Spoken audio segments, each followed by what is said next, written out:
All right, hey fellow otakus, we have Magna being, begging Zora to help him become stronger. Zora revealing the truth. Magna training to build his knowledge. The truth about Magna's Stone Chain deathmatch. Dante striking back. Magna defeating Dante and staying to the end because later we're going to talk about what's going to happen at the end of the chapter.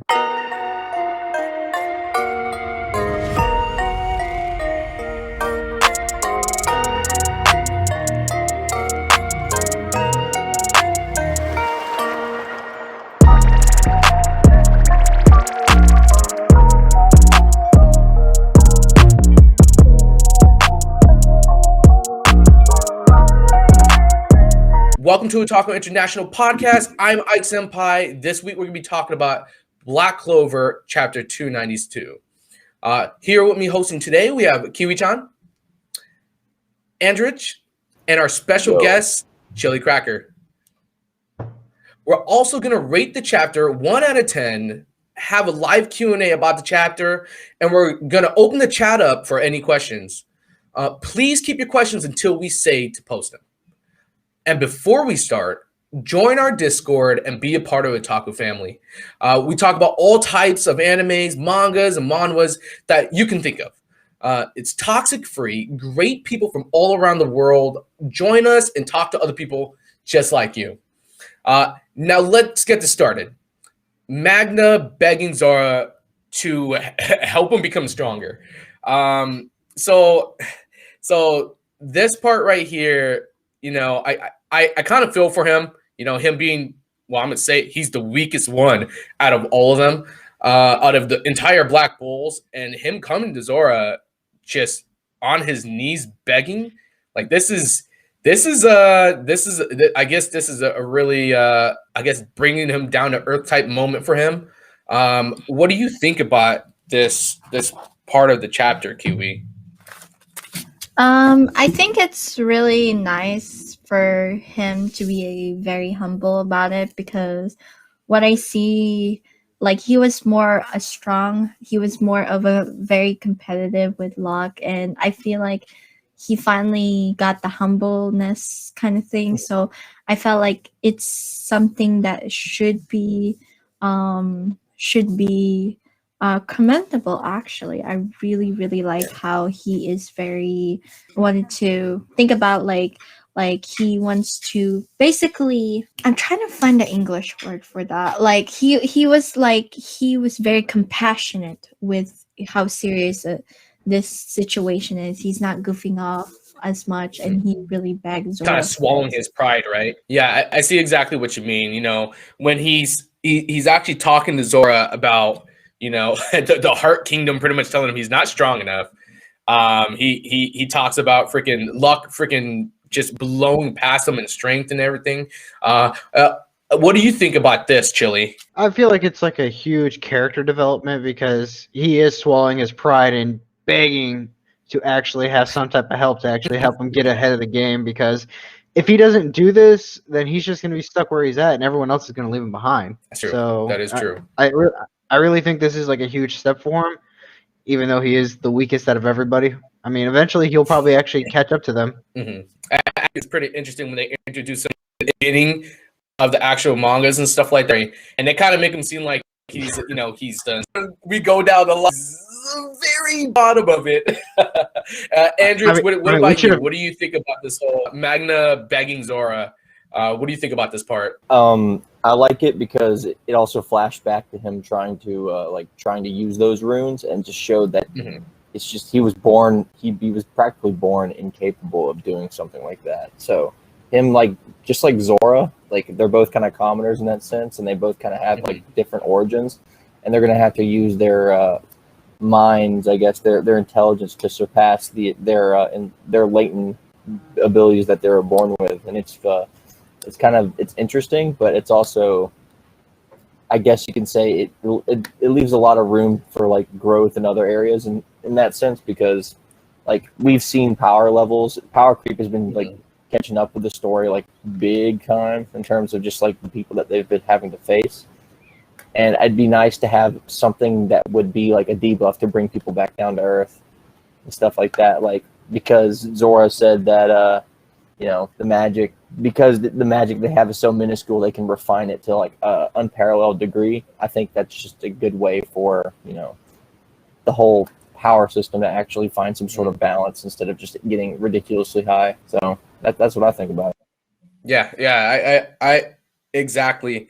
And you know what? It's kind of interesting because when he talks about Zora using that, what was it, that reflecting skill, that the reflecting trap that he had that turned the attack like ×2 back at the person. I was like, where did this attack come from? Like back in the old chapters and stuff like that. But now, you know, that you think of it, it's like, man, wait a minute, that actually was a really overpowered attack, which is going to lead us into actually this next one. So we're talking about Zora revealing the truth of his actual magic. You know, the fact that he's actually utilizing, well, mana method, and the fact that he pretty much has no magic. Well, not that he has no magic, but it's not as strong as it seems it to be. ChillyCracker, what do you think about this? I think it's very interesting because it kind of shows the fact that even though Zora is like fucking, oh my bad, even though he's like really not as powerful as everyone thinks he is, but he actually is taking the time to study and build upon his own magic. He's showing Magna like the respect, saying like, it's not just you, I'm weak as well. I'm actually building up as much power as I can by studying and doing all this research, and just because of that, it's made myself look more powerful. Yeah. He's literally like showing his weak and vulnerable side to Magna to actually give himself confidence to build from above that. Mm-hmm. Yeah, it's very interesting because you know what, we all knew Zora was intelligent. We knew that, but to the extent of when he plans every single one of these things and the way he like sets up every single one of those traps, it's crazy. It's absolutely crazy. Kiwi, what do you think about this? Honestly, what I think about this is because it gives us more character development from Zora, and I really like how it literally he's admitting that there's some parts of things that he could try, like, you know, like there's parts that he is struggling, and he admits that he is very down with it and he doesn't know how to do it. So I really like that part of him, that he actually is caring about his Comrade. comrade. Yeah, that's the word. Yeah, I know exactly, because you know what, he does seem like one of those people that just does not, and I mean, he does not give a crap about anyone usually. I think the only person he showed any like sympathy or empathetic feelings or even care was Asta, and that's because, well, Asta's kind of annoying and he just bugs you and bugs you and bugs you and bugs you. He's like, all right, I'll notice you. I mean, it's kind of like his dad though. Like senpai noticed me. It's like senpai noticed me. This senpai noticed me. Pretty much like that. Andreach, how about you? What do you think about this?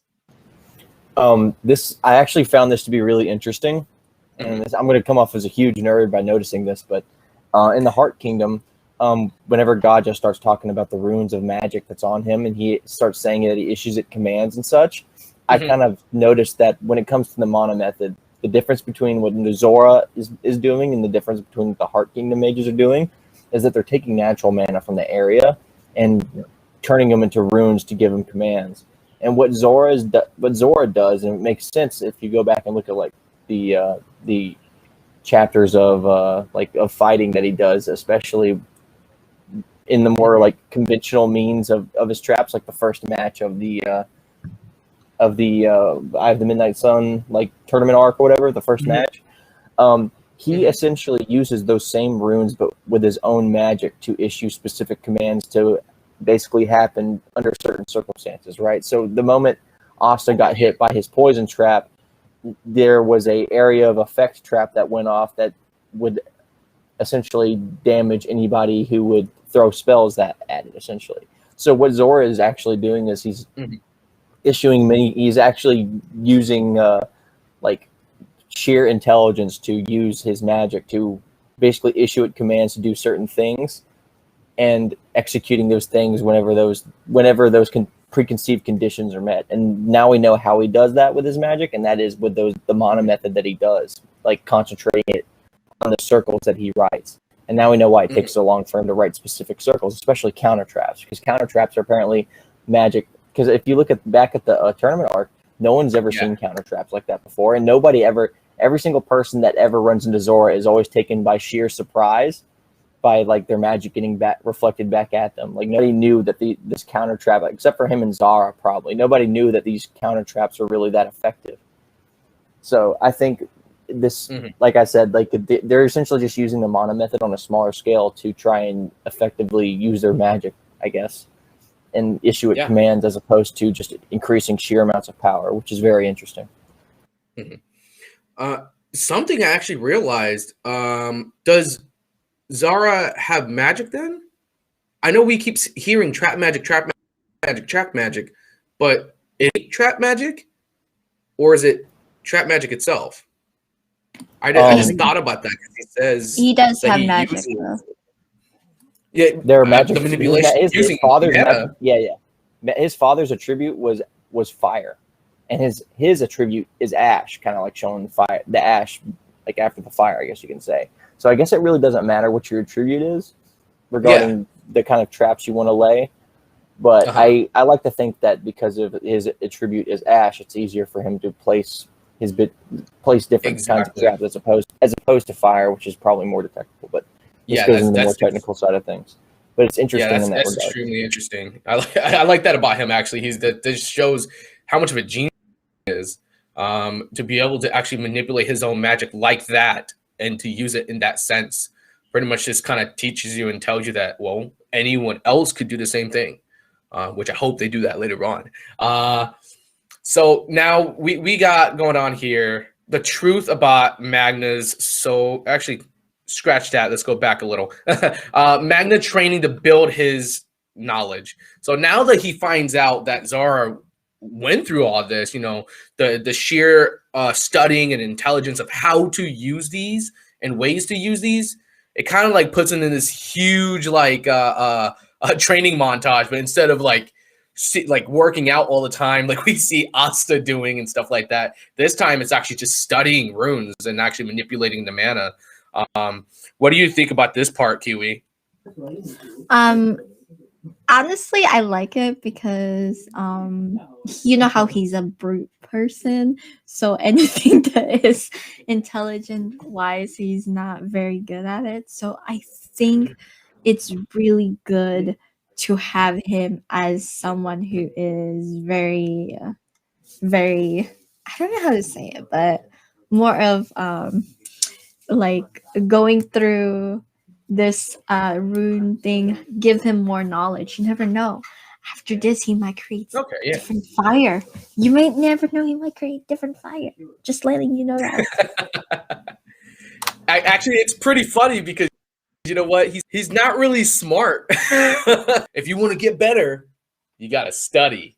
A lot of animes are like, oh, you gotta work out harder, man, if you want to beat that guy. But this one, it's really him studying. Chili, what do you think about this part? I think it's kind of like very hilarious because, like you said, like it's always working out harder, and then now it's like you got to study. Because the way I look at Magna, he's like a different version of Asta that actually has a bit of magic, and Asta is literally just like continuously working out. He doesn't study at all because there's nothing he can improve on. But Magna, he has to study. He has to learn all this magic stuff, and he's just like, I hate my life. And he's consistently trying to make himself better because he can't do anything really physical like Asta. And I think it's very interesting because he ends up like realizing and coming to like the realization like, oh, I can do this if I actually learn how to do this. And I think that's how he ends up like coming to the conclusion with his soul chain magic thing. extremely funny, because you know what, this just a lot of animes are like, oh, you gotta work harder, but this is just kind of like, you gotta study harder, man. That means all you kids out there, study harder. All right. Moving to the truth about Magna's soul chain deathmatch. Now that we know what kind of like flaws are behind it, let's see. Let me grab it. Now we know what kind of flaws are. It's a one-time spell. You know, it splits the magic evenly, and then the fact that if Dante breaks it, he goes absolutely crazy. I was kind of thinking actually. I wonder if he goes crazy if he breaks it himself, but I guess that would be vice versa or whatever. Actually, let's start off with you, ChillyCracker. What do you think about this part? I think it's interesting because it actually shows like a picture of Magna, and it's showing like how complicated that spell is on his body. You can just see runes spread out all across his torso. So I'm guessing that's why it's a one-time use thing, because it's so complex. I mean, he could probably do it again, but that would take so much more effort and work to do. Like, I mean, remember like the time span from whenever it took 3 days to Asa train to fight Dante. And they already said you haven't finished completing the spell, meaning he was working on it prior, and he completed it 3 days later. So this takes so much time to do. And the soul chain magic, he literally warns Dante, like saying, like, hey, if you break this, this is what's going to happen prior. So I find it very interesting on how much effort he willingly put into this. Yeah. And since it's only a one-time use, he's not going to be able to pull this out again. So if he doesn't get this done now, it's going to be a one and done. Yeah, it really is. And like you said, the inscriptions all over him. Like now that we see that, I kind of, it kind of brings up the whole when he first Zora himself used it, and he just sprung that huge trap. They're like, oh crap! So that's how he did it. So actually, what do you think about this, Andreach? Sorry, I was lagging. When it comes to the soul chain deathmatch, like he forewarned him that if he breaks that chain, he'll go crazy. Yep. But he didn't say whether or not if he breaks the chain, he'll go crazy. Exactly. So, and the thing about the soul chain deathmatch is, it connects their souls, yeah. But one of those souls is devil possessed, and I don't think people really take that into account. So. One thing that I think this is like one of the interesting things that I was thinking about regarding like how Magna may or may not turn out in this fight. We don't know the repercussions of breaking a soul chain, and I don't think he really knows. He said he'll go crazy, yeah, but like if the mana is evenly split the entire time that they're connected with that chain, if that chain breaks, I imagine the mana that he took from the guy will end up staying with him, but he'll also go insane. You know what I'm saying? He'll actually be crazy. Just like Luck. Yeah. That would be awesome. Yeah, that's the same. Like what if because Manga's character, I like his character, I guess, but he kind of signifies as like this magic knight that's he's kind of like a delinquent, and I feel like a good bit of development for him because like all he does is just fit that delinquent archetype. A good bit of development with him would be like seriously. Having maybe in this fight, having Lucifero possess Dante, having him break the chain, Dante goes crazy, but he's being possessed, so nothing really happens. And then Magna gets a power boost from Dante's half of Dante's magic, but he himself goes insane and kind of like changes his personality, I guess you can say, from like a delinquent biker guy to just some crazy dude who's obsessed with learning about magic. I think that'd be really interesting. I would really like that development with Magna. Yeah, because you know what, when they originally did that, and I was like, okay, this chain is going into him, got it. And then they explained the whole, Magna being, let's say he had 2 mana, and then Dante had like 501. The way it splits, I'm sorry, 1,000. The way it splits as 501, 501. Instead of like a different way, it's completely splitting them in half instead of like kind of like different in different ways. So I was thinking about, I think Chilly said this last time. I was thinking that, hey, this dude's he's about to turn to partial, like what is it called? I was gonna say he's gonna turn into like partially like the devil magic and stuff like that. Maybe he might have some of Dante's magic, the gravity magic. That would have been freaking awesome if that would have happened to him. And I hope it does happen to him after or something. What do you think about this part, Kiwi? Honestly, I really was shocked but I was right. It's a double-edged sword. I already said it last time that this thing is like a double-edged sword that would also be something that would be crazy for him. And that's right.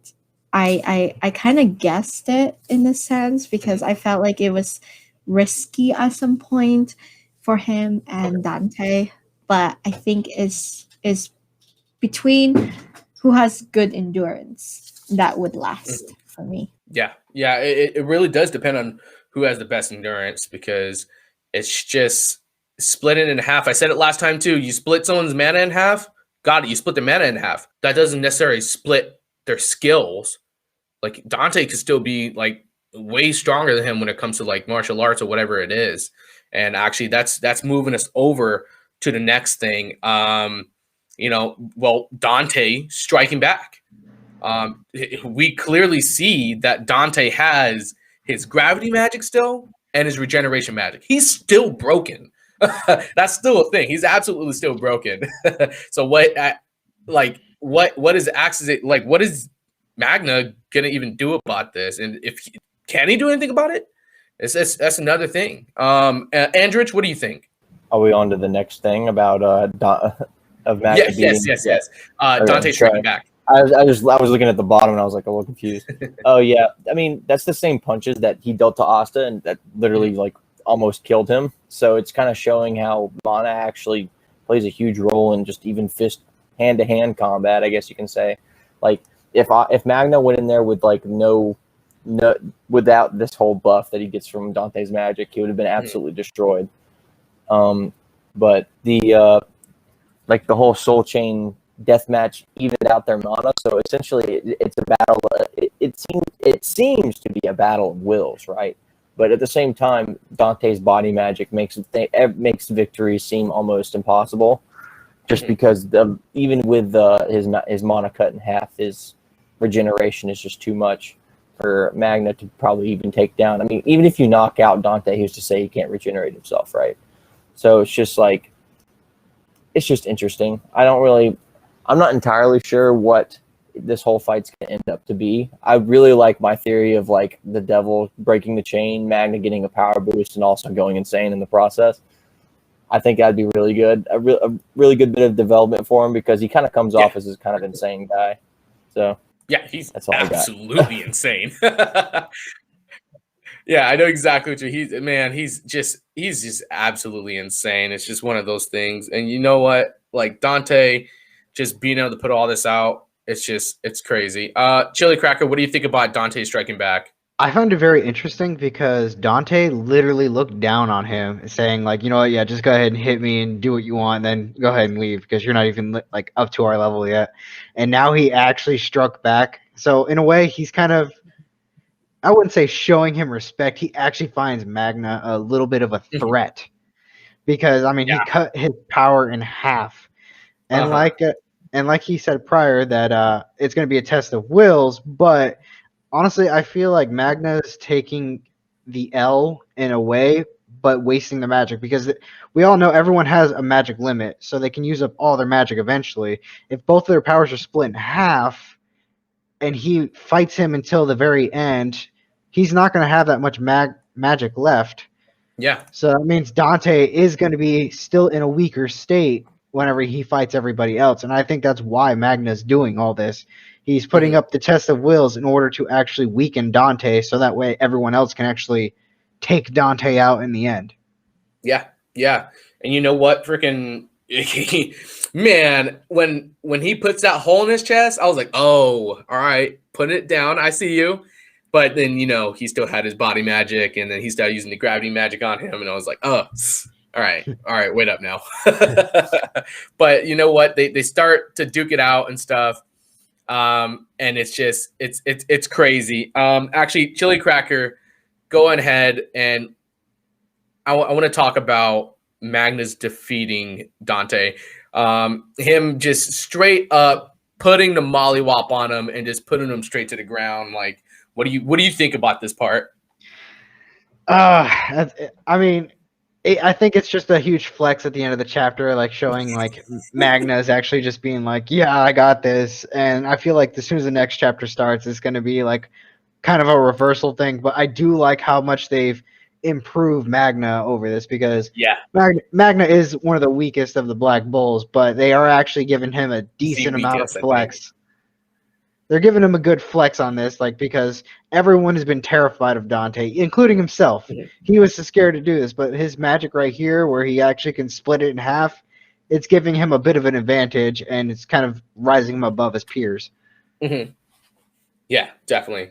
It's just it's one of those things that, you know what, he kind of had to have this moment no matter what, whether he actually wins this match or not. I don't believe he will. Whether he wins this match or not. Like he really has to put it down. And well, they were gonna end the chapter. That's the best way to end the chapter, is him doing the smackdown on him. Andreach, what do you think about this part? It's like Cheese said it right. I mean, this is honestly just like the end of the chapter flex. Like, I'm gonna put him down, punch.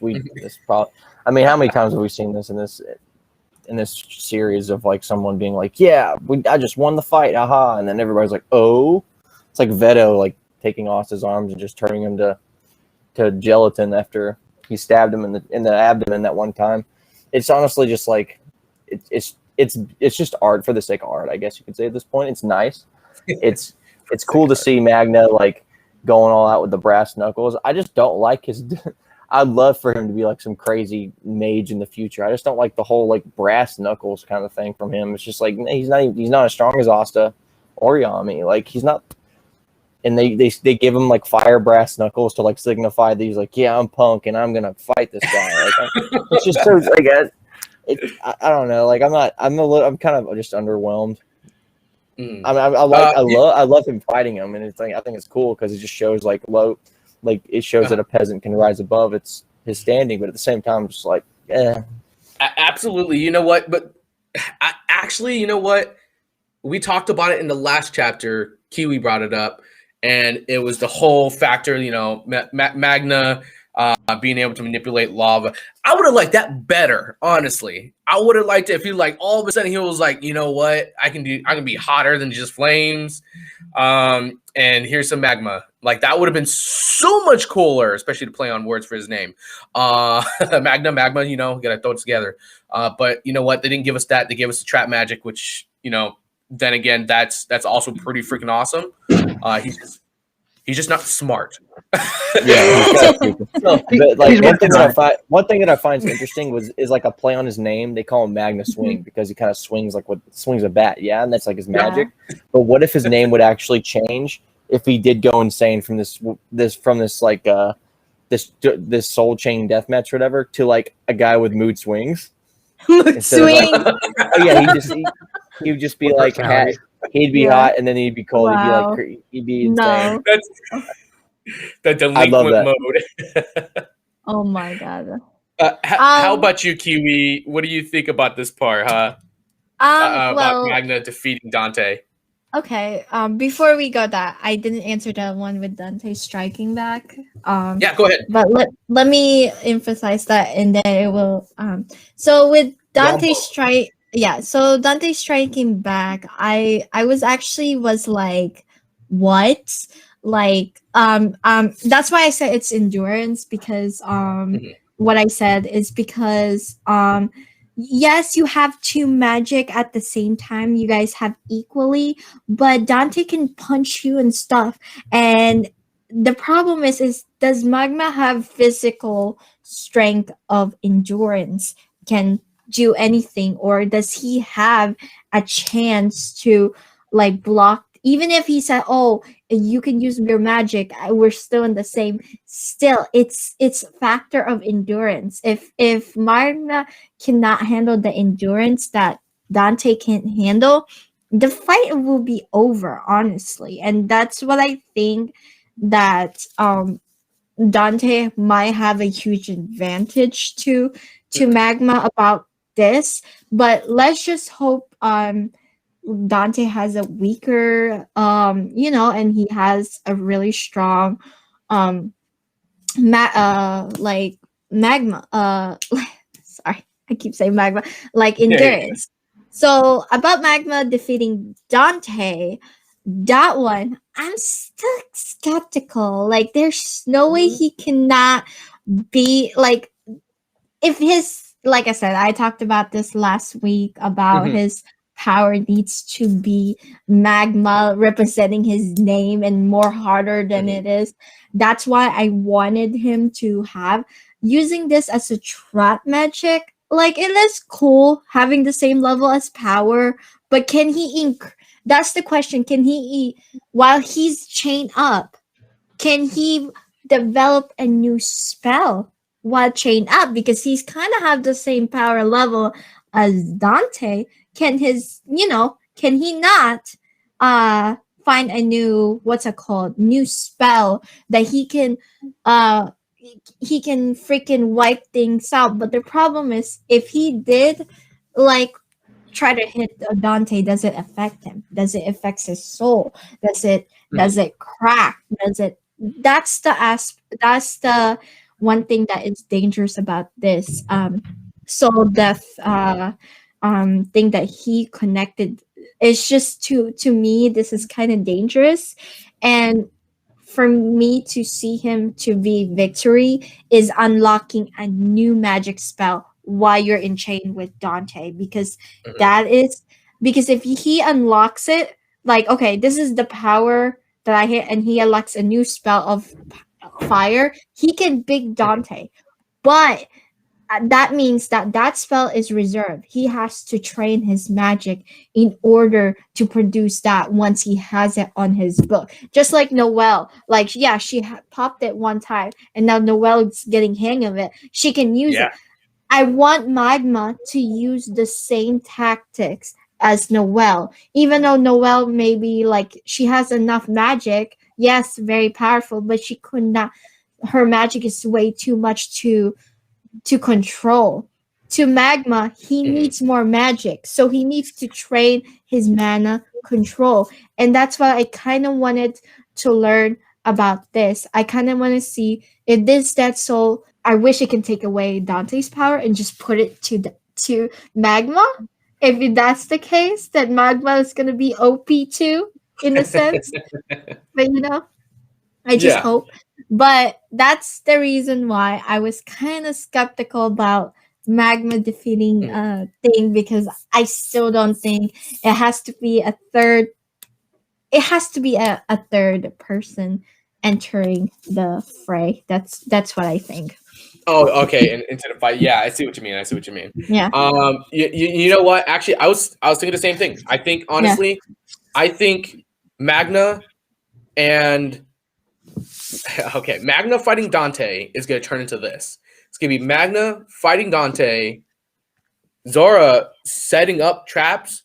Like right when Magna's about to lose, these traps they're going to start going off, and they're going to wreck Dante. I say they're going to do some damage.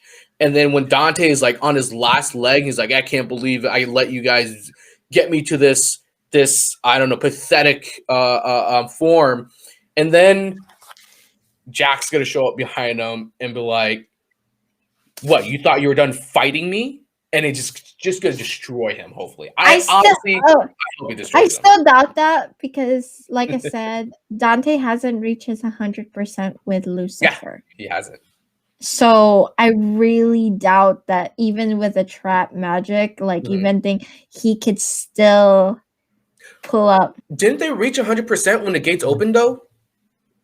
Yes, they did. Yeah, they did. Yeah, they did. But I'm saying 100%. That is yeah. He hasn't given his absolute all. Yeah, like that big buff form that we saw that was disgusting looking. Yeah, we haven't seen that yet. You're right about that. Yeah. I mean, he is still burning magic through this fight, though. Yeah, he is. He absolutely is. So, you know what? I think she's right. Maybe someone else will come in. Someone has to come in, because this I don't see him beating him. Yeah. But but I still think that he still have more endurance than Magma. That's what it plays for endurances. And if Magma was kind of the same strength as Astas with endurances, I can see him beating his ass without anybody else. But you know. Oh yeah. And you know what? Moving on, actually, we're gonna go to rating the chapter 1 out of 10. And we're actually gonna start it off with ChillyCracker. Oh. I'm gonna give it a 7.5 out of 10, only because Magna plus ultraed him at the very end. Plus ultraed. I'm done with that reference. Because he literally has that one punch and just destroys him into the ground. He literally plus ultraed him. I feel like people just like watching Dante get beat up. Like every time, from every single chapter that ends with like Dante somehow like taking physical damage, people just suddenly like it for some reason. I honestly think people just don't like Dante up to that point. He's just such a hated character right now. Like no one really likes him at this point. I mean, it's not like they've done any kind of job to try and make him likable at all. You know what I'm saying? Like he's just like that guy. It's just like, haha, he sounds like a pompous asshole. Let's punch him in the face. Haha, best chapter ever.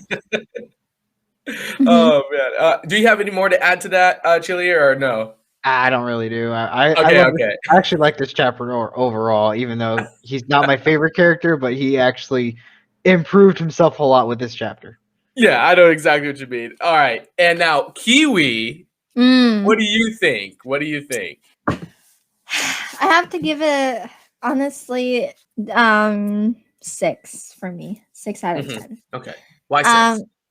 Okay, so the reason I have to give it 6 out of 10 was because I really, like I said, Magma is being humble and stuff. It kind of redeemed his character to me. One thing I just didn't like at the very end, and I had to give it a 6, was because there's a risk factor. And to me, Magma was cocky enough to think he can be it. Yes, in a sense, in his head, he can be, but there's no way that a person is gonna go down with him.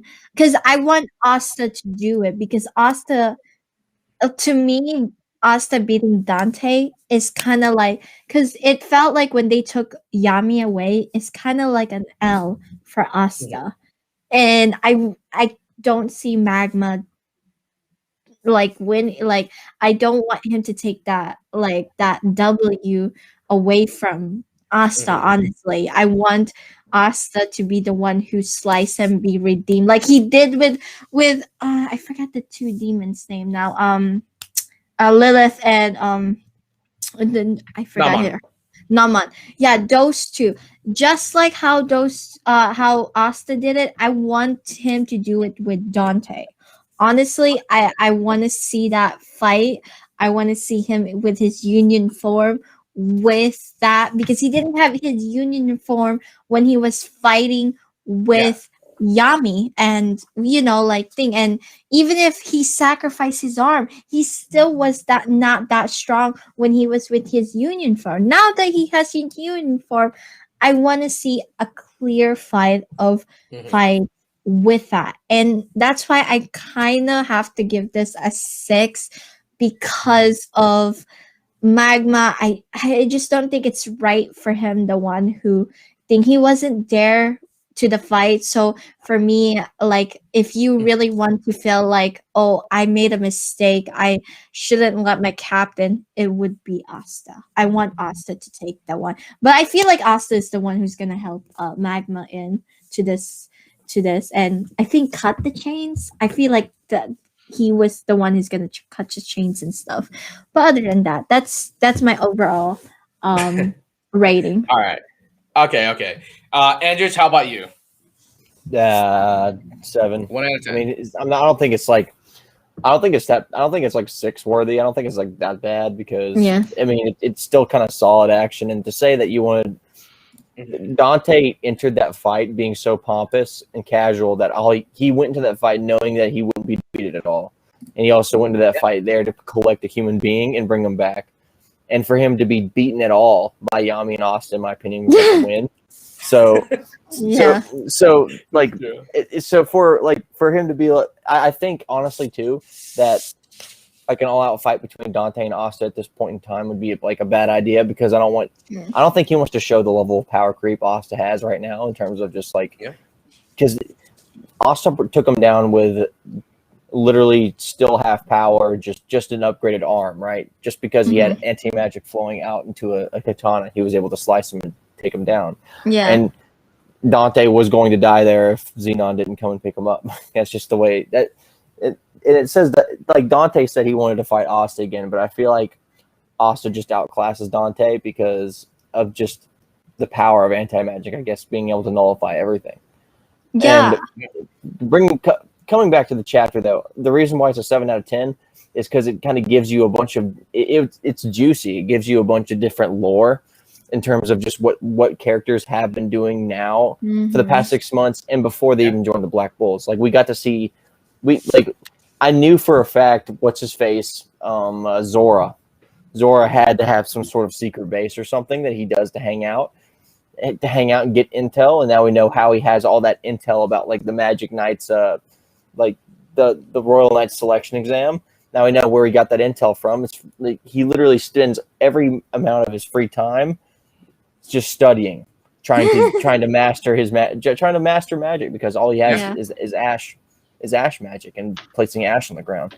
So it gives a lot of background information to what magic is, what magic can be. Knowing your own mana gives you your own power up, stuff like that. It's a 7 out of 10. Magna is not my favorite character. I think he's like right now he's like not my favorite character, I guess, because he's like an archetypal, like crazy cyclone, big mouth, large nose, scar on my forehead that no one's talked about. It's just like he wouldn't be playing though if he actually like went insane and had his hair like not styled back like a mafia, like a mafioso. Like the one that he had last time when he was searching for the cure. I think that hairstyle was really good for him. Oh yeah, that's what I think. I think Magna is best when Magna is like insane. Yes, because I'm just looking for excuses to try and get like Magna to go insane. Because like if the only thing that kept him and Luck together was their rivalry, but they were both insane, I feel like that'd be hilarious. Yeah, you know what I'm saying? Because Luck is kind of crazy. All he cares about is fighting people. It's just like, oh, I think he's going to be strong and stuff like that. if we had Magna do something, acting in a similar way, except like he just like if he just spoke in poetry, that'd be hilarious. Yeah, like he kind of did though. He kind of did at one he did point. He did whenever as like a comedic one time whenever he got back to help find Austin's arms or whatever, or repair him. But if Magna became like a dang guy who just talked in poetic like poetry, and found a way to just become all powerful and stuff, that'd be so funny. I feel like that'd be so much better for his character, and I feel like people would enjoy him on screen more. Yes. Yeah. Honestly, you know what? Bringing that all together, I think what I'll put mine for. I will put it at a 7 as well. I will put this as a 7. There was a lot of duking out. Like, they were fighting. They absolutely were fighting. They did give us the answers. A lot of people were questioning. People were like, "Oh, can Dante still use his powers? Can he still fight him just like it's nothing?" And it was true. He can fight him just fine. And he's even using his gravity magic. He's using his body magic and stuff like that. And like I said, Magna's still, I think, honestly, overall, I think Magna's playing. All right. I think he's absolutely playing. He didn't change. He throws fireballs and he has a bat and he swings. And now he's got brass knuckles. and he's playing freaking what is it called? Handoff with him right now. And it's crazy, man. It's crazy. And it's kind of to the point where you're just like, all right, they're doing it out. What's next? Because they're the same strength. So they're evenly going to do the same damage to each other. So that's one of the things. There is good fighting in it and stuff. And I love seeing who Zora actually is. That's why I was saying, because since they're evenly matched and stuff, it's depends on endurance. That's what I was saying. Exactly. And now that we find out all that stuff about Zora, that was awesome to find out about. Actually, I think that kind of like that made everything so much better for me in the entire chapter. I would have said 6, but because we had that, it went to 7. Because I would give it like more 7 if it was like if at the very end Asta comes in and help him. You just want to see Asta more. No, it's just that like it's just that it's or not Asta or Jack or something. Either way, whoever whoever comes in, because to me, like, that punch is beautiful, but I feel like someone coming in and helping him with that is more of it. Like, to me, like, now I don't see Dante as a threat. I think he's more of like, oh, well, he's a fodder. Getting slapped. Yeah, he's just there. And if Magma can do it, I think a fodder can beat him. So that's why I'm like if somebody came in, it would make more Dante like, oh shit. Actually, pause that. That's actually most likely going to go into what's going to happen in the next thing we're going to talk about. Yeah. So now we're going to talk about what's going to happen in the next chapter. What do you guys think is going to happen in the next chapter, right? And I'm going to start it off. So next chapter, I absolutely think it's going to be them duking it out still, right? In the very beginning, it's going to be them fighting still, but then somehow Dante's going to start receiving more power. I think he's going to start receiving some sort of more power, not a lot of it, just a little bit. Maybe he's funneling it from beyond the gates and stuff like that. But I think he's going to start getting stronger. Wait, you're forgetting that what's his name? Lucifer is still in control though. No. That's my point. Yeah. So the fact that he's still fighting right now, I think he's going to start to get more magic, and he's going to start winning. He's going to start beating them even more. But Zora's not going to just stand there. He definitely has traps ready for him. And then, like I said earlier, those traps are going to go off, and it's going to be a huge bang. I don't see any reason for Asta to come into this fight whatsoever. I don't. I honestly think freaking Zora, Magna, and Jack are going to finish this fight up. And if somebody does come in, there's no one else who would come into this. There isn't. No, the reason I wanted Asta to come in was because I don't know if the chain, that's why I said I don't know if the chain is like permanently stuck there.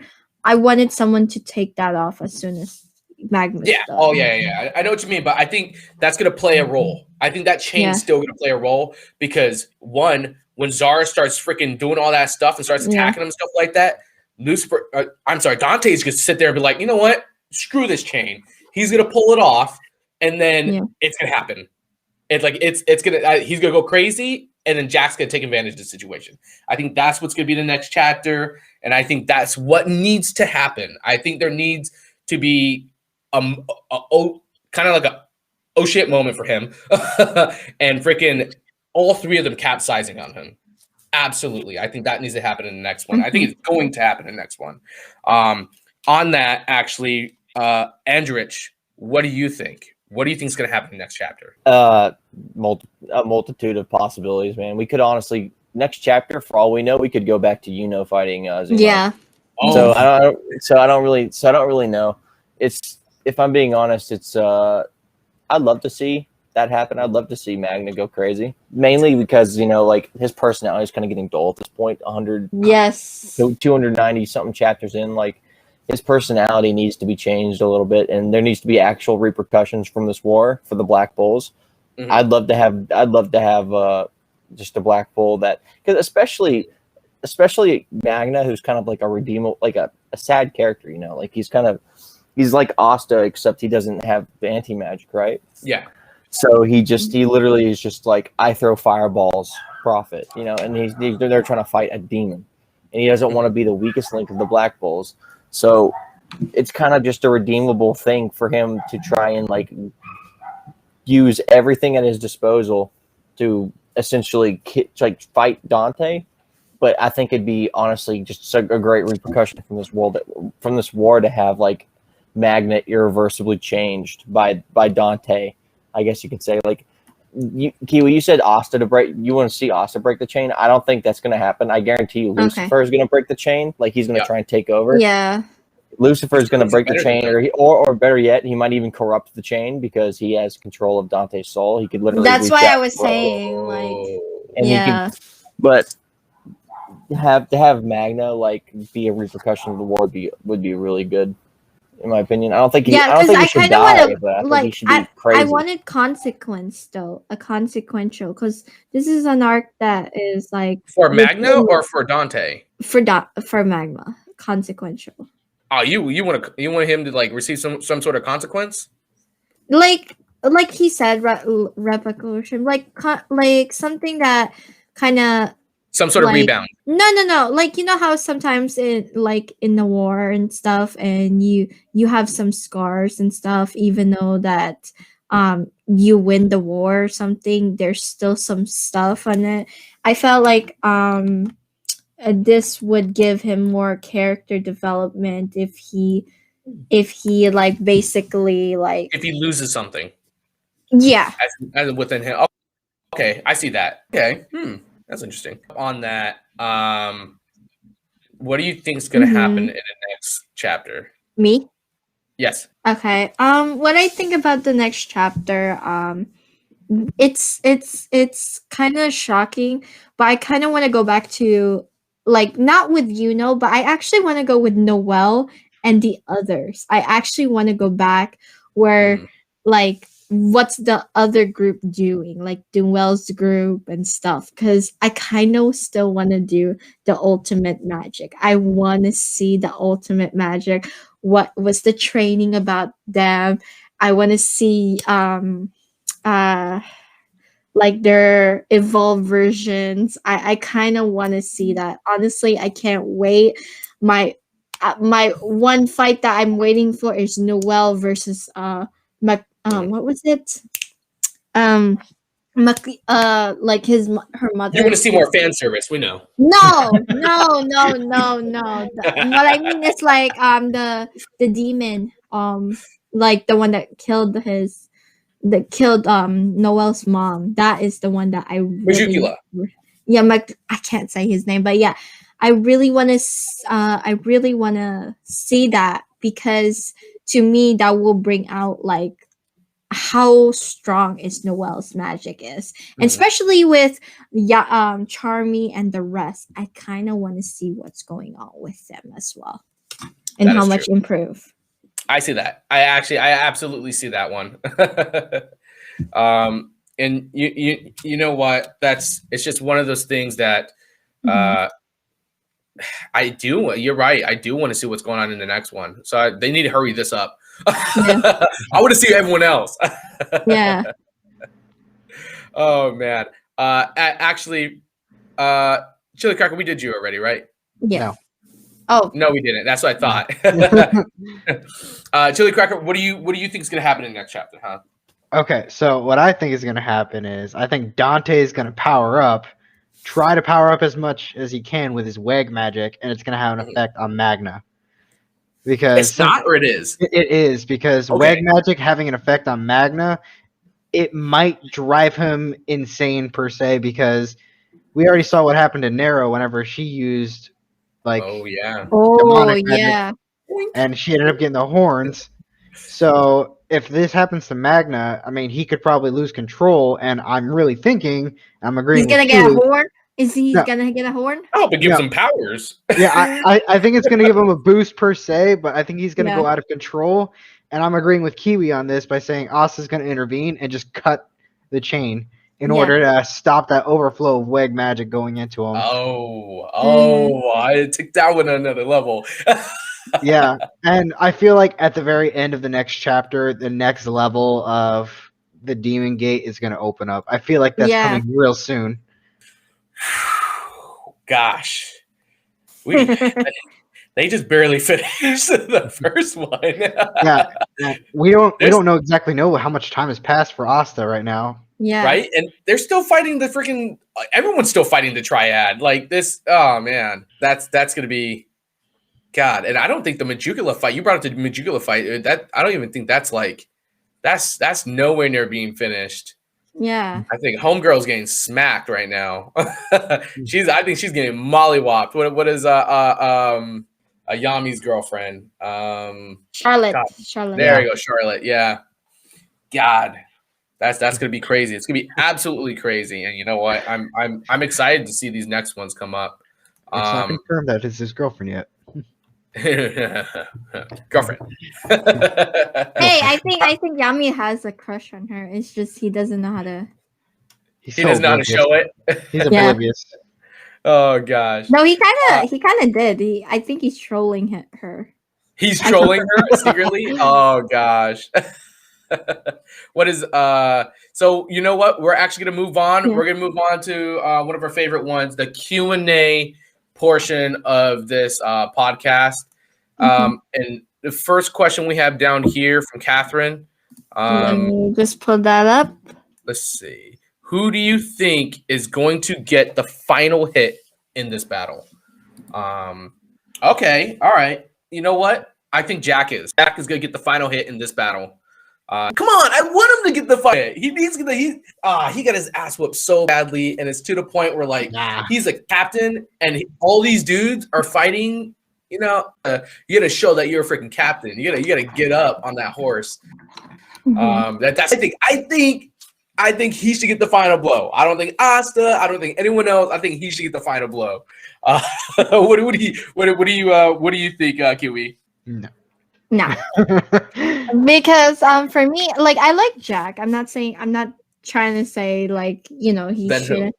Like I said, like like when you're saying insanity and stuff, I feel like that would give it a like let's just say if Jack comes in, can he cut the chain? That's the point. If he can cut the chain, then I will give it to him. But if he can't cut the chain, well, he can cut anything. Yes. I'm saying if he can't cut, like if he can't cut the chain, that is like really powerful, like, you know, negates actual magic or something.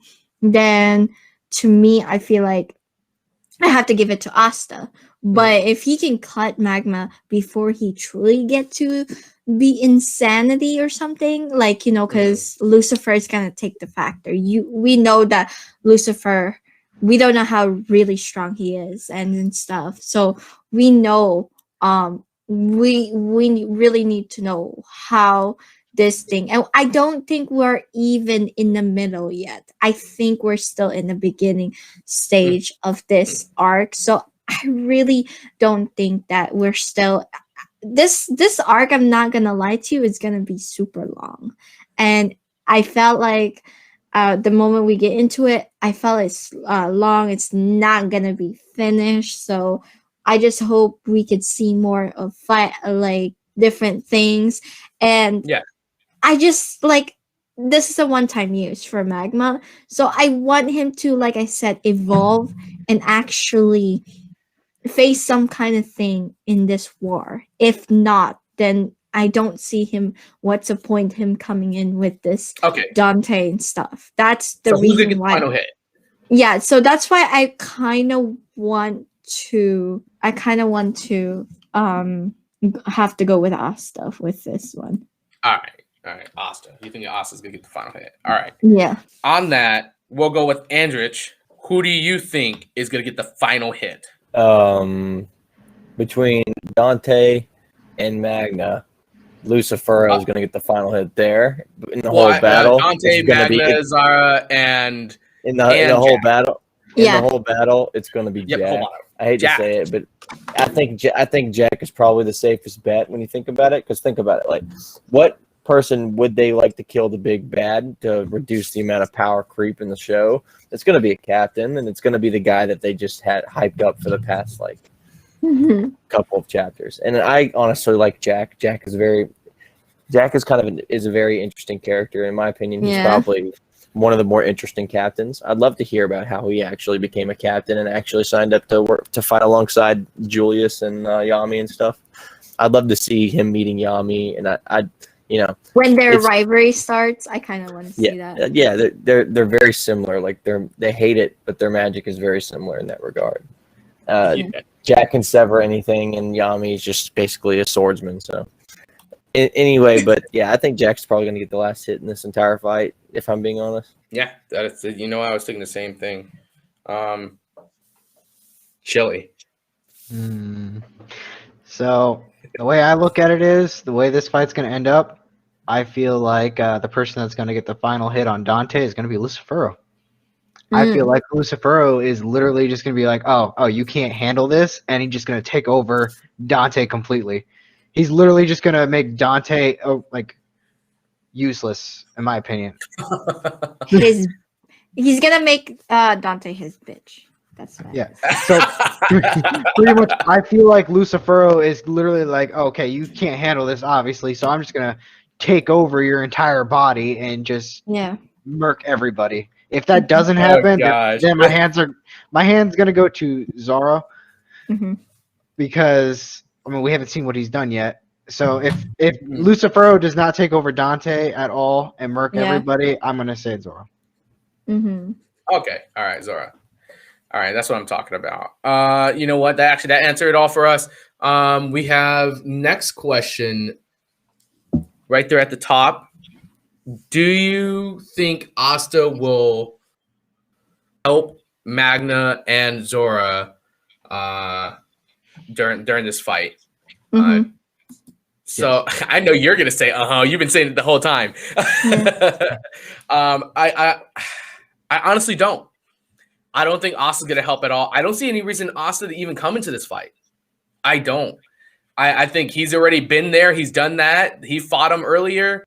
I know it would look cool for him to finish him off because he took Yami, but I don't think he should waste any of his powers at all during this fight. I think he should save it for more of the other devils that should be coming out.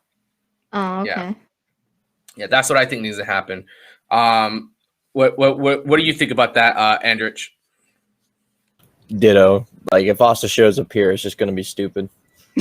Like, and think about it. Like, he literally, he saved the kingdom from a giant demon, like the first Wizard King, and then he zippity doo dah days over to what's his face, Noct, saves his butt. If he goes and saves Magna at this point, it's just going to be such bull crap. You know what I'm saying? Like, it's just so bad. It'd be really terrible. So no, I think this is a fight between Magna, Zora, and Captain Jack. And one reason why I like the show so much is that it lets all the characters fight. It's not just Asta Simulator. I guess it'd be a pretty good anime if it was Asta Simulator, but it wouldn't be something I really enjoy that much. So yeah, it's not just Vegeta and Goku beating all the bad guys. Yeah. Well, hold up now. Hold up, you're gonna get the people. Hold up. The DBZ people hyped. Yeah. Too triggered. Oh God. Oh man. And you know what? On that, how about you, Kiwi? What do you think? I'm still standing with my Asta. Okay. Yeah, I know you are. I'm still standing. It's not that Asta, of course. For me, it's not just for I can see him. I get what your point that is useless. For me, I see in the different. I see him as a chance to kind of redeem, because for me it's like Asta really took that L, like making Yami disappear. Then when I saw that in the anime and the manga, I felt like that L was something that made him really I need more that power. hurt. That hurt. So honestly, that's why I kind of really, really think that he should finish Dante off. Okay. Honestly, I don't want Dante to be here. Honestly, I don't care if he's with Lucifer. He's doing his thing because to me, Dante is a fodder. But at the same time, that fodder kind of thing is kind of is that he has this W with him over capturing Yami, and it's even though he's on the brink of death, he still is a threat to Asta and Yami, and I just want to see a new ability. Like I feel like Asta with his union form and using Yami katana finishing Dante off, that would be so satisfying because like you took my captain and I'm going to finish all the demons. I'm going to go first to you first because I want to see him finishing it. So that would spoil, listen, that would spoil Lucifer's plan, because Lucifer's plan is to really like emerge to, that's why he was looking for a host. That's why he was trying to get with Libe, and then that's why he was but he wasn't successful with Libe, so he decided to use human as a way to, get into the world. So that's why I feel like when Asta really finished Dante, that would sever the ties between him and Lucifer, and that would spoil the plan. Now Lucifer has to think a way to, get back, or actually go to the realms of the demon tree and stuff like that. So that, to me, that would actually be more threatening, and that's why I felt like Asta has to come in and finish the blow with Dante. I see what you're saying, but I don't think Asta would finish it right here, right now. No, because I just want him to later. It would have to be later, because if he did it, you also got to think about that. Yeah, Dante's not the one that captured him. Yeah, but I feel like he also wasn't the one that beat him. It was, what's his name that beat him? What was his name? Yeah. Zenon. Yeah. It was him that captured. He had help though. That's because the thing. But I kind of like, he kind of like put, Asta. Yeah, I was gonna say they whooped that ass. Yeah. But it's just that I felt like the more satisfying is. Yeah, I see what you mean. I definitely see what you mean, Kiwi. So you went an Asta. Yeah. All right. I still want my Asta, not because of he's the main character. No. That hurts. Like, honestly, she's like my Asta. I said that oh my god, my English. What's the opposite of waifu? Like, it hurt. Like, it hurt. Oh my god. Husbando. I think it's husbando. No, my husband is different. He's not like thing. But like I said, it's just, I can see Asta coming in to help the fight. But I could see you guys' point to Jack. I like I said, if Jack comes in cutting Magma before he gets insane, then that will be epic. And I was like, yes, I would like Jack. But until then, I have to give it to Asta. Mm-hmm. All right. Well, Chili, did you answer already? No. I didn't answer, but I kind of already gave my answer on a previous outlook about how the Wag magic. I feel like Asta's going to show up at the end of the fight after Dante's already defeated, just to cut the chain for Magna. But other than that, he's gonna be fighting for everyone. Then, like, I don't want to see that. I don't want to see him. I don't want to see his hand in all the cookie jars. I don't see him fighting. I just see him showing up at the end of the fight to help Magna break that chain. I like that. Okay. Mm-hmm. All right. You know what? Moving on to the next one. Do you think Asta? Oh, I'm sorry. That was the wrong one. Oh. Yeah, we just answered that one. You know what? Actually, if you guys have any other questions, it doesn't look like it. We're gonna go with this one down here. Anthony Rios, actually. Okay. We did that one already. Okay. Anthony Rios. Let's see. What anime from the spring season do you like the most? Oh, from this spring season, do you like the most? Oh, okay. Can I talk, please? I Go ahead. You go first. You go first. Okay. I would have to go with Tokyo Revenge. I really like that. Tokyo Revengers? Yes. Yeah. I watched 5 episodes and I was like, it's time travel, and I was like, Yes, I love it. Honestly, guys, if you want this question, I'll be honest with you. Just wait until next Wednesday, because actually we're gonna be talking about a lot of animes of spring and other stuff later on, and so I kind of want to put my stance there. But the one that I want to go crazy about is Tokyo Revenge, Avengers, and then the other one is Eden Zero for me. But of course it is. Seven Nights Revolution is actual fire, and you guys should watch it. And I watched that one too. Seven Nights Revolution?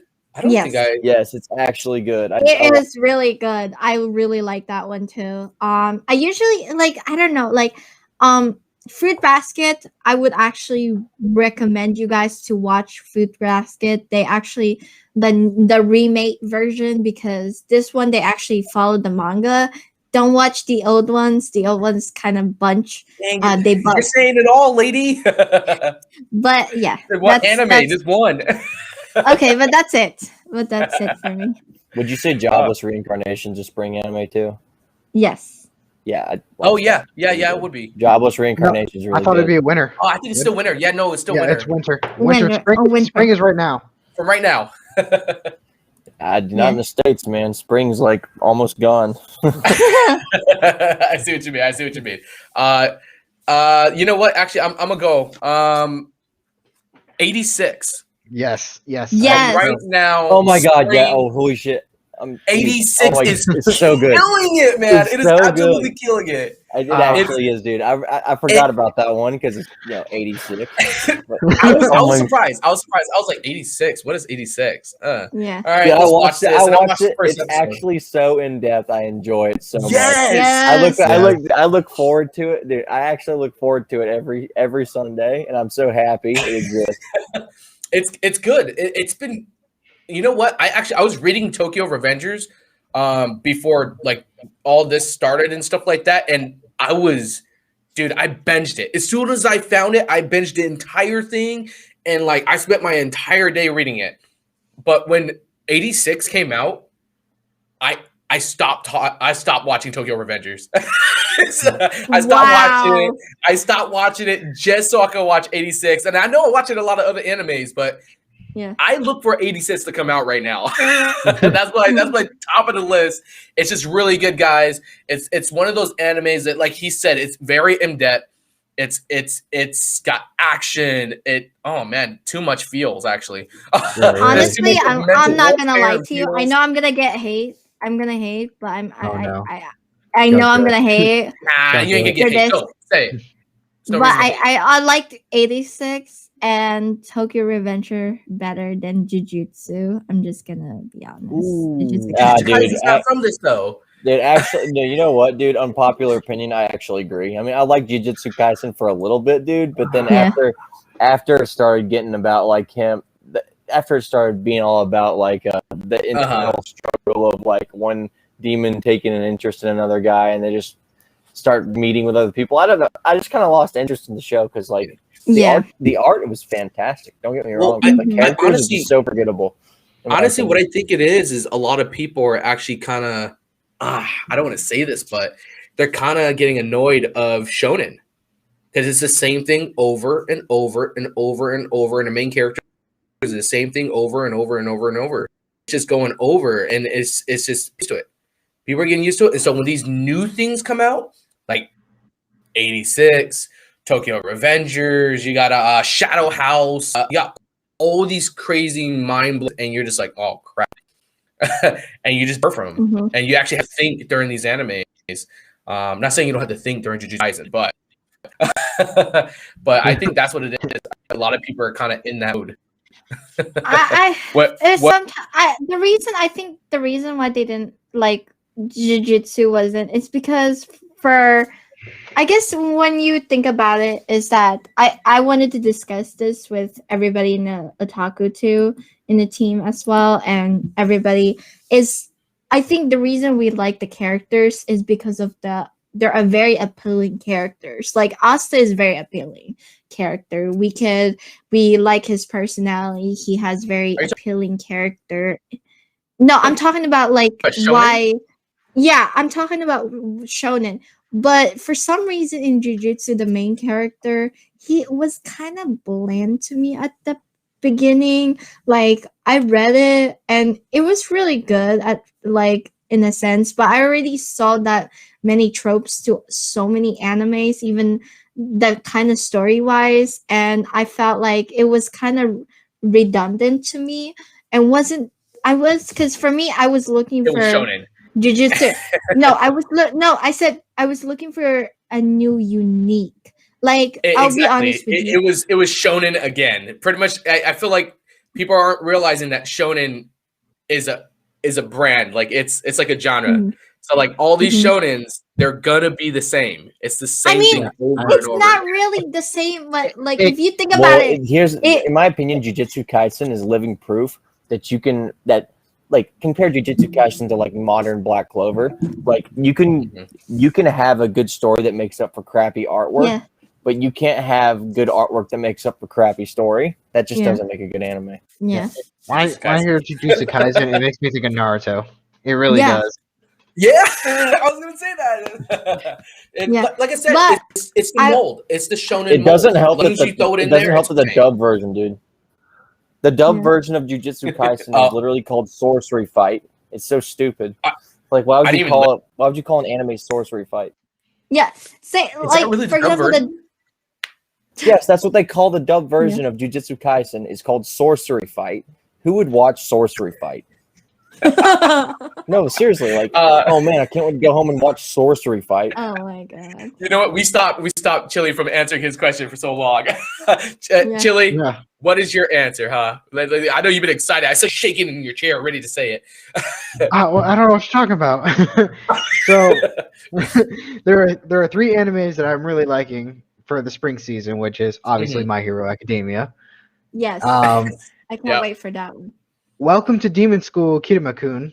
I actually really like that one. Yes. Stop, dude. Yes. No, get Yes. out of here. Yes. And the yes. last one is my number one favorite. Don't toy with me, Miss Nagitaro. Oh Jesus, dude. Why? I love it. I just love how she. Okay. teaches. Okay. First of all, hold You're a on. man of culture, I Let's see. talk about that. Let's talk about that. The Nagatoro one, I felt like it's the redundant of the story. I forgot that girl. She has a short hair, and she's like, she stays with Gotta this feel his guy's revenge. part. No, I forgot what it is. Teasing master, whatever. No, but I think she. Oh, she looked, the girl with the oppa, the really big ones. And she has a yeah, little she shirt has too. big boob. Yeah, Uh, yeah, she looks short. She reminds me that Nagatora reminds me of her, and I was like, if it's kind of the same kind of thing, I could understand the story without even watching it because it's kind of the same, honestly. And I don't know about that, actually. no, it's I not. don't know It's about not. that. That's not No, true. it's not. No, But- because Because- she's more of a because- bully. She is more of a Nagatoro. She's more of a bully, and then what's her name is more like just a ditz. That's no, it. she tries. Listen, she tries to, make fun of him, bully. You see this, your thing and stuff, and then he's like doesn't care. Nagatoro takes it in a whole different level. Yes, I understand that. He takes it like he bully, but in reality, she likes the nerdy dude. Honestly, Oh, like and- in a okay, sense. But that's the interesting dichotomy. Yeah, Yeah. that's what makes that's what makes the show so But- intriguing. Is like Look, she look. likes this nerdy kid, Kiwi. but then she has to admit that she likes the nerd she's been making fun of. But But that's girlfriend like and a stuff. tsundere. That's like our normal trope. Look, Okay, Kiwi, wait, Kiwi. wait, You gotta think of it as this. Yeah. You gotta think of it as this, Kiwi. Look, Yeah. ChillyCracker wants a girl to pick on him, and he wants to fall in love with that girl picking on him. That's just look. Let him be like that, okay?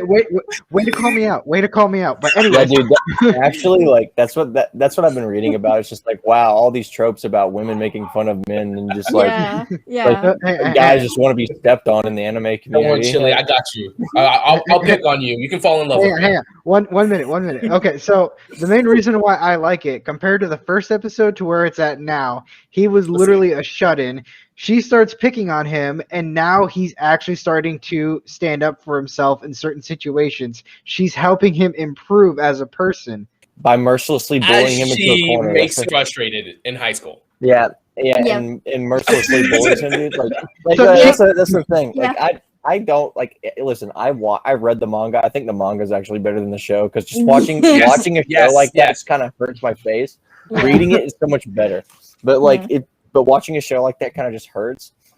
And when you look at like, I don't know what to say. Like, if I'm gonna watch like any kind of romance, I'm not gonna watch like some dude getting mercilessly roasted by some chick who's gonna be his love interest. That's terrible. That's like that in terms of relationships in real life. That's like the worst thing ever to even think about. But also, but also when you think about it, like what is that called? Like I don't know. I don't want to know. Like it's called waifu. That's what it's called. Dude, I don't think so. Dude. I think you're. No, it's called masochism. Okay, masochism. Oh yeah, like masochism. Yeah, it's just I don't know. Like it's something entertaining to read. I think we kind of exposed. It is a better read. That is I think we kind of exposed Chili to be like a masochist now. No, dude, I'm not calling him a masochist because it's honestly like because it's honestly like it's just a taste in anime. It's just a show. Like people can disconnect like shows and what they actually like and stuff. And honestly, if I'm being you gotta bully him. Yeah. Dude, if I'm being completely honest, like the show is just really good, like one-click image tier kind of thing. Like people just screencap stuff and use them as like reaction images and stuff. That's all people are gonna really use that show for. And it's just I like it, but you know, hold on. The reason like I really like you know like with the different anime, like I say that 86 is better than Jujutsu, and I know it's gonna trigger a lot of people, is because like with 86 it's like just so depth that you could like literally like the story was well written to the point that I really like it and has the uniqueness over it. And with Jujutsu is like the typical trope, like in sense, it has a good setting of stories and demons and stuff and taking over, but still it's getting to the point of I already watched that. It's kind of the same with Demon Slayer. Demon Slayer already has that kind of thing. So it's like Jujutsu is copying Demon Slayer. To me, Jujutsu is copying Demon Slayer. I know I'm gonna trigger people, but I'm just gonna be honest. It's just copying it. It's like copy and paste to me. So wait. That being said, I get serious Hunger Games vibes from that show. You know what I'm saying? It's just like it's just like destroyed society talking, and then there's like the white hair people. It's seriously like Hunger Games tier, and I like Hunger Games, so I have no arguments. Let's move to that other question, Kiwi. The one that was first. Which one? This one? The first one that Anthony said. No, the first one that Anthony said. Okay. There you go. That was it. There's one before that. Spring suit. They're both spring suit. Are you sure? Yeah. Yes. Okay. So let's move to the next one then. Zen said, "What what you be top 5 gateway animes?" Oh gosh. Why do they call it that? Like it's like a drug or something. Like gateway. No, here we go. Let's go with this. Okay, let's go with this. Let's try not to say the same animes. Okay, all right. Let's try not to say the same animes.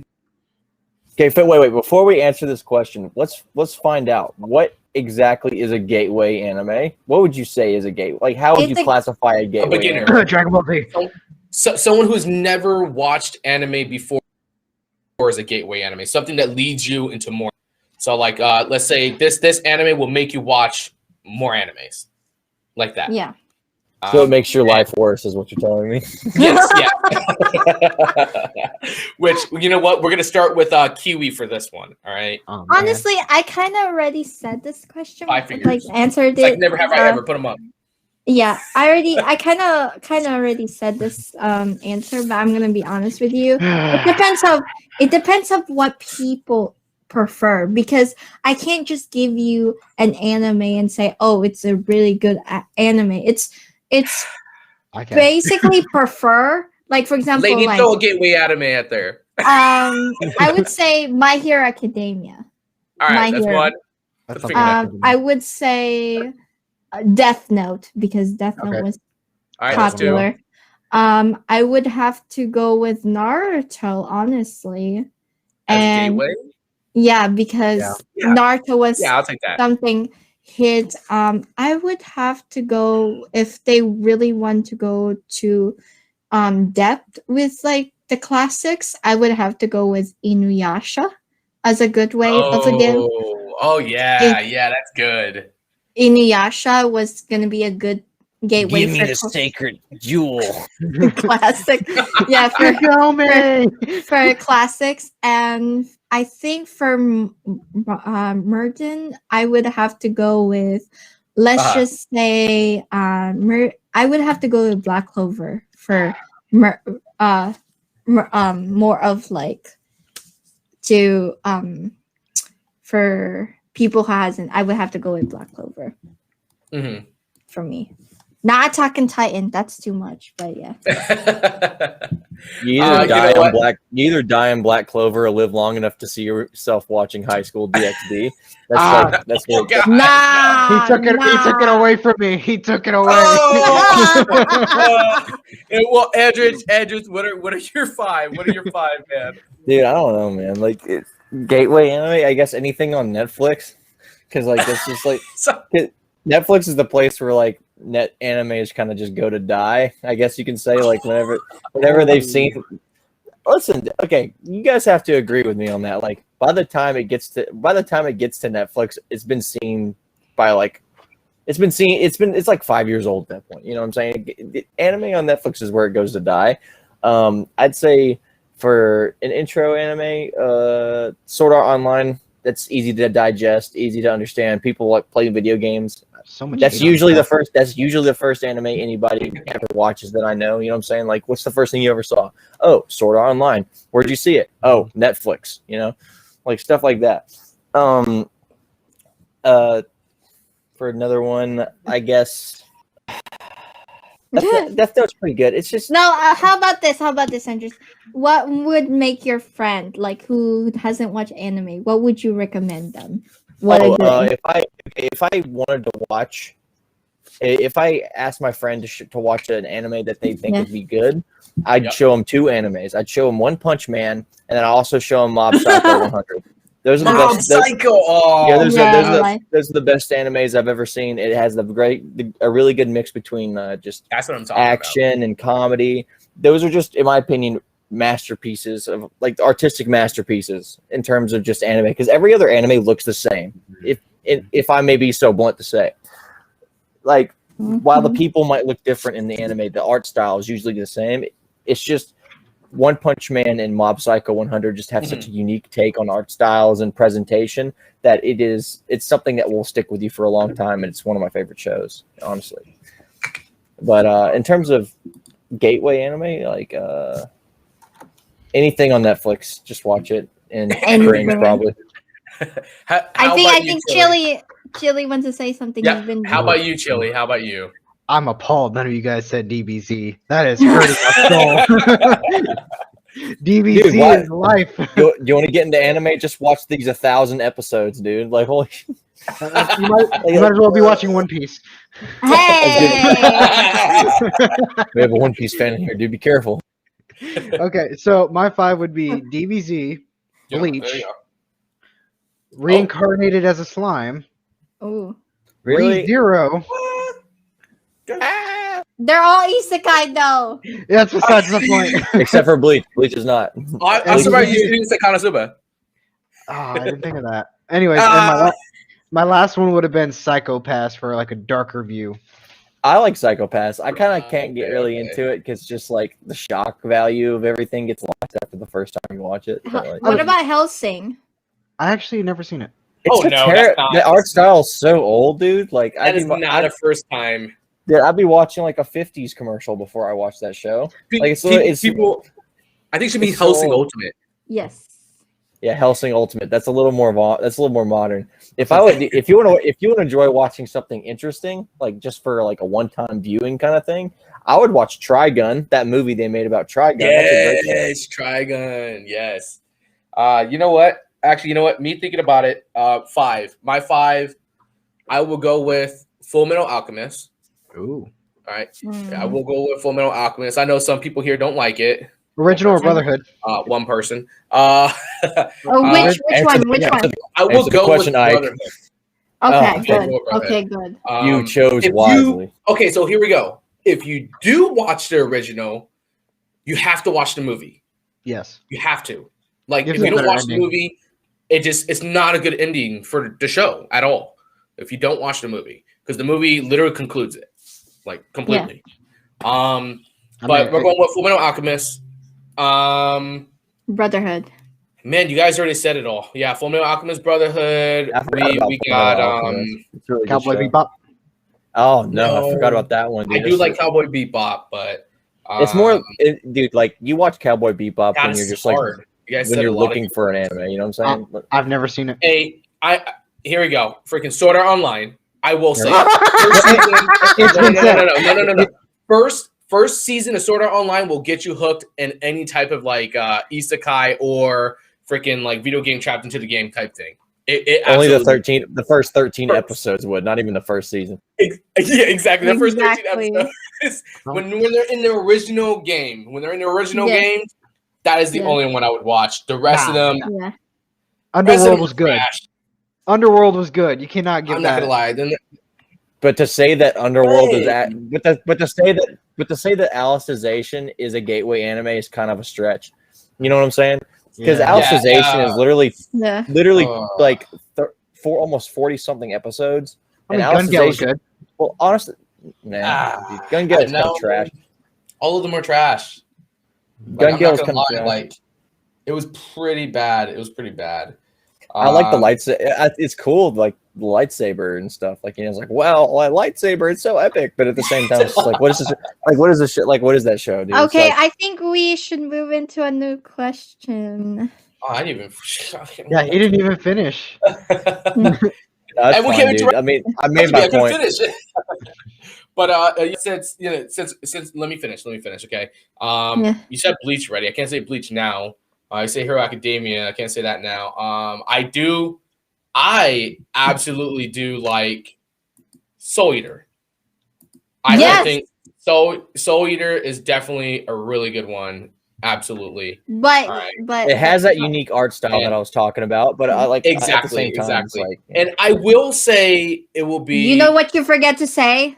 I think it's a more mature gateway anime because there's kind of Fire Force. oh, Fire Blue, Force. hey, You, wait, Ike. You forgot. Okay, wait up. I cannot say Fire Force. I can't say Fire Force.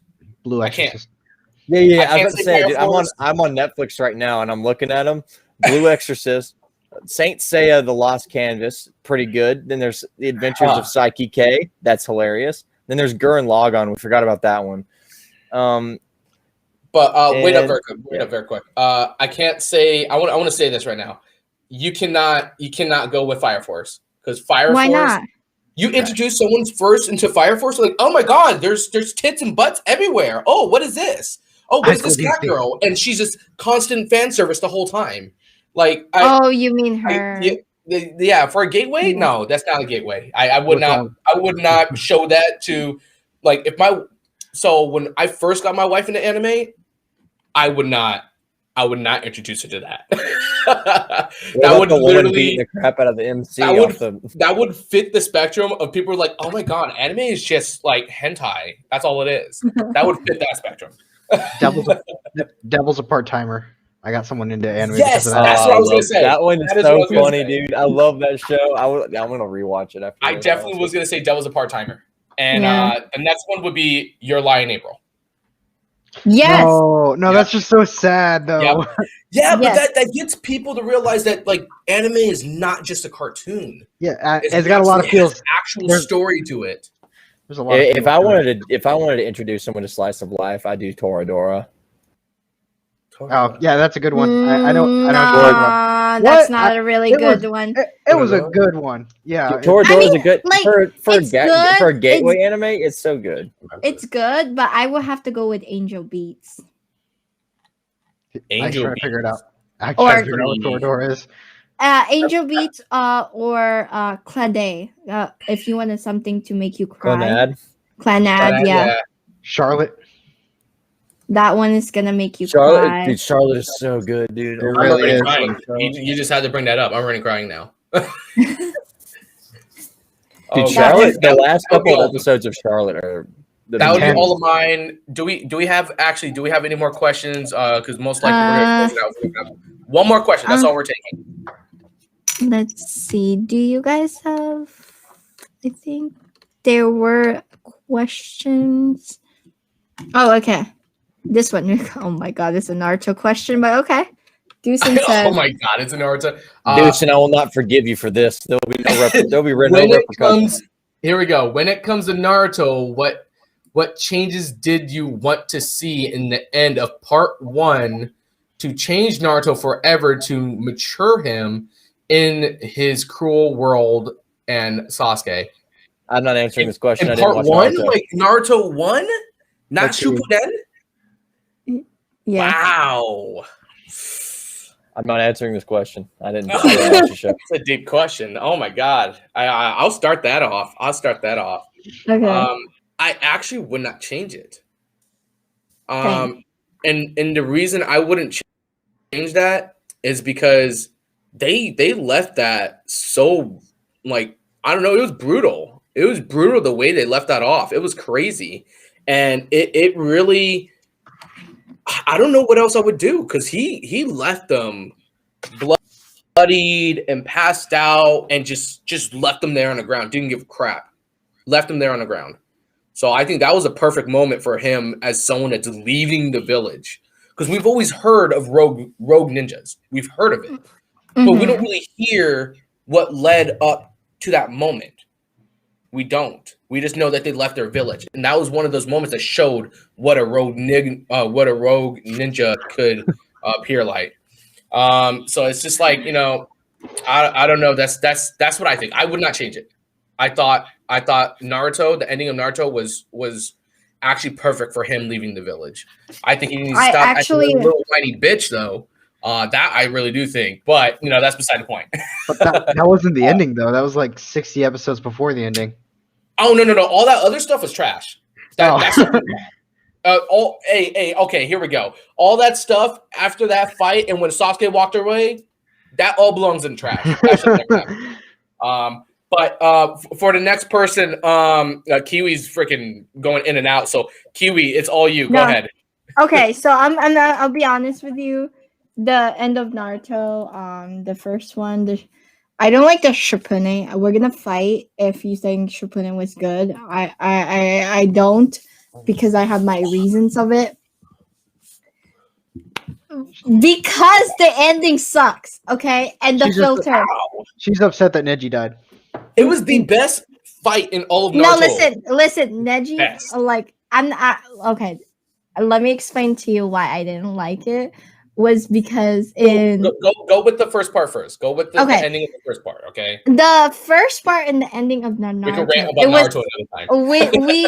It was a really a best way to. It's a cliffhanger. It gives us like a way to like everybody's improving. Like that what happened to Sasuke, it stuck them, it scarred them, that we can't save him or anything.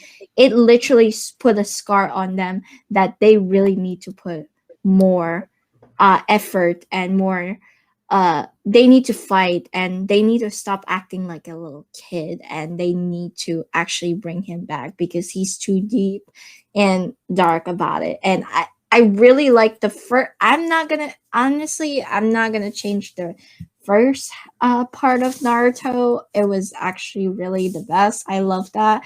Got me into liking Naruto a lot was because of the first part.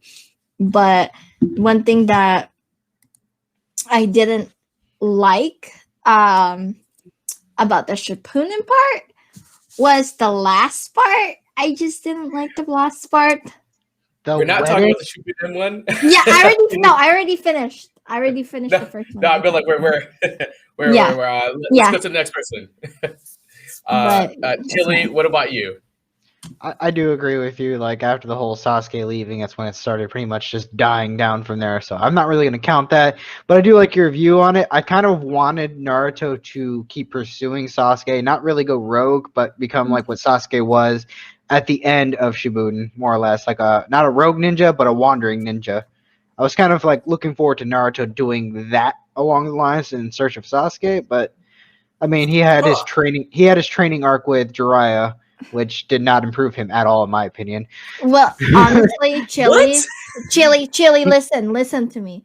I did not like the part where like pursuing Sasuke. I wanted him to more concentrate about his dream to be a Hokage, because to me, like, if he concentrated more about that, and then the final fight between him and like, oh, I'm a Hokage, and that final fight between him and Sasuke would have been such more better fight, I would say. And they're both in their highest form, and I think that would be the most really good ending fight between the two of them. Okay, I see you. I see all that. Yeah. You know what, Andreach, are you even gonna jump in on this one Dude, at all? listen, if there's one people I know not to get angry, it's the Naruto community. I don't know anything about the show.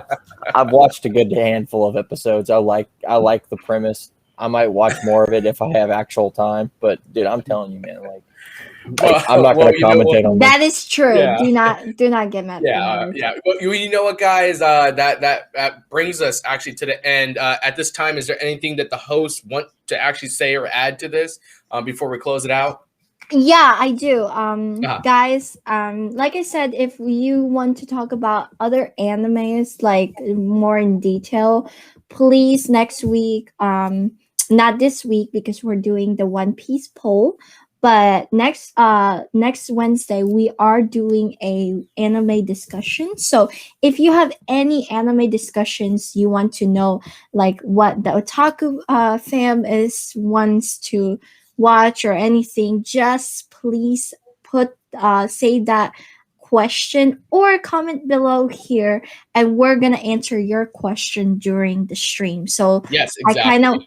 I kind of want you guys to write down all the animes you think, like for example, what do you think of this anime? Please put it down on the comments below so that by the time we talk about it in the stream, then we could discuss it, and then that way you can get your answers and we can let you guys know. So please say all the anime question during on Wednesdays. And actually, you know what? Actually, to caveat on that, guys, like she just said, Wednesdays from now on is going to be one of the days where we're actually going to dedicate it to just animes and mangas and whichever of the sorts. Or we're trying to bring a day like what we do on a podcast and everything like that, but something that we can actually hit variety with. So, hey, join us on that next Wednesday. We're gonna throw it all together, and hopefully, we can talk about some anime.